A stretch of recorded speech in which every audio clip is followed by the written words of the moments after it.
Camila, this must feel like heaven, 9,999 roses just for you. You're one lucky lady. The text from Mrs. Elkins, my nosy neighbor, arrived at exactly 12:02 a.m. brimming with exclamation points. I glanced out the window.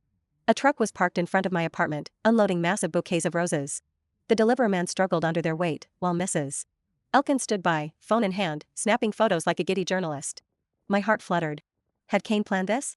After everything, could this be his way of making things right? I stepped outside, the cool night air brushing against my bare arms. The heady scent of roses enveloped me, intoxicating but slightly overwhelming. This is stunning, isn't it, dear? Kane must adore you to do something so extravagant, Mrs. Elkins practically beamed. I forced a polite smile, my chest tightening with an unfamiliar mix of hope and dread.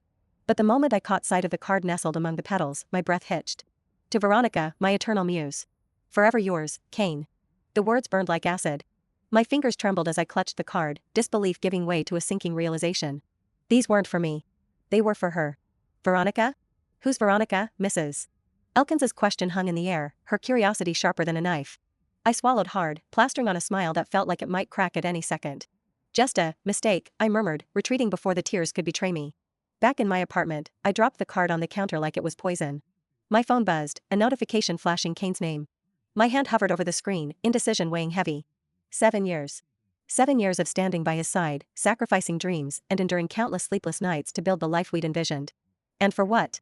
For Veronica? My stomach churned as I opened the message. Dinner tomorrow, 7 p.m. Lou Rose. Be ready. No apology. No explanation. Just a command, like always. I bit back the scream clawing its way up my throat. My phone buzzed again, another text. Wear that black dress I like, a growl escaped my lips as I flung the phone onto the couch. It didn't deserve to be shattered, but God, I was tempted. The next evening, I walked into La Rose with a steeliness I didn't feel. Kane was already seated, his arm casually draped over the chair next to him. Veronica was there too, her red lips curved in a smile that could curdle milk. Ah, Camila, finally. You're late, his words cut, not because they held any real weight, but because they were laced with that same condescension I'd endured for years. I sat down, my spine rigid. So, what's this about? Kane smirked, his fingers tapping the rim of his glass. Veronica leaned forward, her manicured hand brushing against his. We thought it was time for some honesty, I froze. My gaze darted between them, trying to read the unspoken language in their smirks and shared glances. Camila, you've been indispensable. But Veronica, he paused, as if savoring the moment. She's my future, the words hit like a physical blow. The room blurred, my pulse pounding in my ears. I gripped the table to steady myself, my nails biting into the pristine linen. Excuse me? My voice was low, dangerous. Kane didn't flinch. Instead, he leaned back, exuding the same smug arrogance that used to captivate me. You were perfect for building my image, Camila. But Veronica, she has heart. Passion, laughter bubbled up from somewhere deep and dark within me. It was bitter, sharp, and unrecognizable. Heart? Passion? You mean, my eyes locked onto his. You mean the things you drained out of me? Kane's jaw twitched. Veronica's smile faltered, but only for a moment. Let's not make this ugly, Camila. I stood, my chair scraping loudly against the floor. The restaurant fell silent, dozens of eyes trained on our little tableau. I leaned in, close enough to see the flicker of unease in Veronica's eyes. Ugly? Honey. This is just the beginning, Kane smirked, clearly mistaking my words for empty bravado. Be reasonable, Camila. You've always been pragmatic. Let's keep this civil, I nodded, a mirthless smile curving my lips. Oh, don't worry, Kane. I'll be very civil. Especially when I take you for everything you're worth. The color drained from his face as I turned and walked away, my heels clicking against the marble floor. Tears burned behind my eyes, but I held them back. Not here. Not now. By the time I stepped outside, the chill of the night air felt like salvation. I tilted my head up to the sky, inhaling deeply. Kane had stolen 7 years of my life, but he would not steal a second more. A new resolve settled in my chest. This wasn't the end, it was the beginning. I would rise from the ashes he tried to bury me in. And when I did, I'd make sure Kane Wayne regretted every single rose. Camila, where's the wine opener? Kane's voice echoed through the speakerphone, sharp and impatient, like he was asking a bartender, not his partner. I looked at the perfectly set table, white linen, candles casting flickering shadows, and the aroma of my grandmother's cocoa vin wafting through the air. It was all so pathetic. It's in the drawer, where it's always been, I replied, keeping my voice even though my fingers tightened around the phone. Kane didn't notice. Or didn't care. Great. Don't wait up. I'll be home late. A hollow pause followed his words, a silence thick with 100 unanswered questions. Wait. Late? What about dinner? My voice cracked despite my best efforts to sound unfazed. I wasn't supposed to care this much anymore. Something came up. Veronica needs me. Veronica needs me. That name slithered through my ears like a curse, the syllables dripping venom into the pit of my stomach. Kane, today's the line clicked dead before I could finish. My birthday. The words hung in the air, unspoken, unheard. I stared at the phone screen.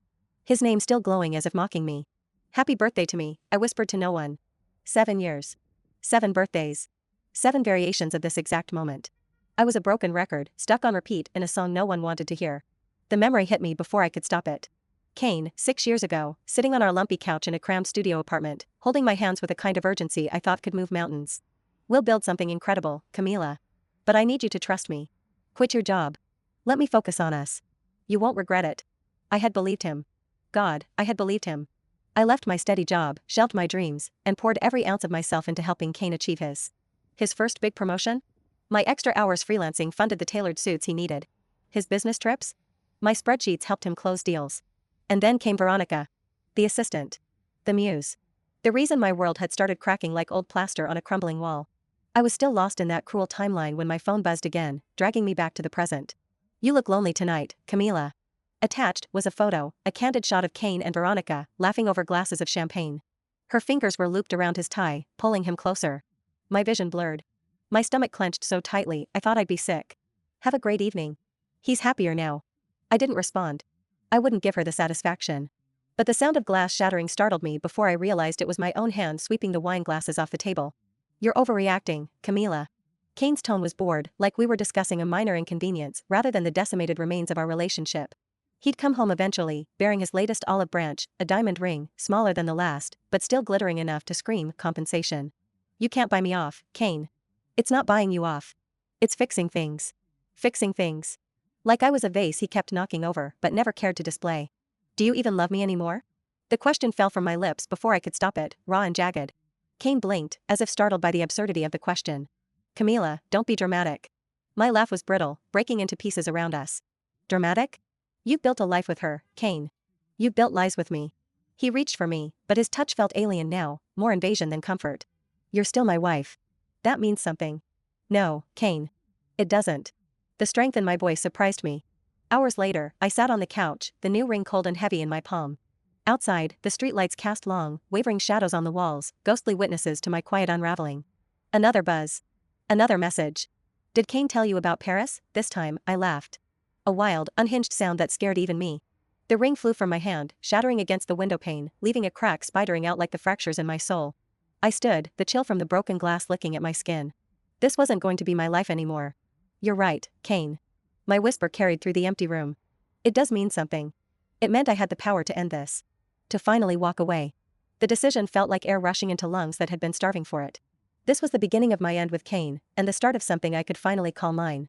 I grabbed my keys, the sound of Kane's car pulling into the driveway stopped me. Something was different this time. And I was ready for it.